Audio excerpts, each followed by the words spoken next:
দেশ ভাগের বিষয়ে যে বিভাজন বিভীষিকা, সেই বিভাজন বিভীষিকা নিয়ে আজকে কালিয়াগঞ্জ সুকান্ত মোড় থেকে আমাদের একটা র্যালি হয়ে কালিয়াগঞ্জ মহেন্দ্রগঞ্জ বাজারে সেই বিভাজন যে বিভীষিকা, সেই বিভাজন বিভীষিকার উপর যে দেশ যে ভাগ হয়েছিল, তারপরে যে কত মানুষের যে জীবনহানি ঘটেছিল এবং তার মাধ্যমে যে স্বাধীনতা এসেছিল, এবং দেশ ভাগের পরে যেভাবে এপার থেকে লোক ওপার, ওপার থেকে লোক, এই যে একটা জমি থেকে শুরু করে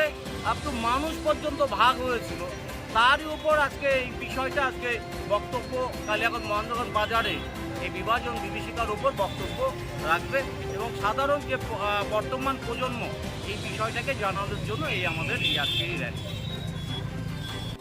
যেদিন ভারতবর্ষ দ্বিখণ্ডিত হয়নি, যারা সেই ভাগের শিকার হয়েছিল,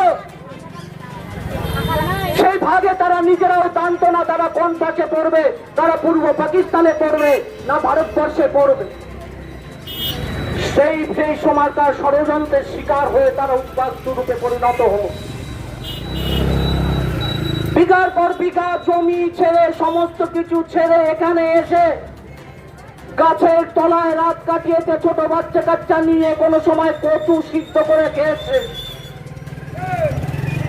এত দুর্বিষয়ের মধ্যে দিয়ে তাদের প্রতিটা জীবন যাপন করেছে। ধীরে ধীরে ধীরে ধীরে সেই মানুষগুলো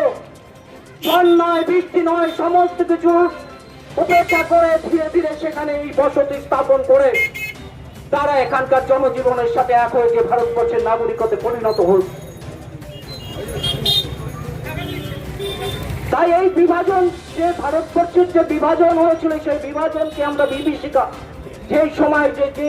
প্রচুর লাখে লাখে মানুষের মৃত্যুর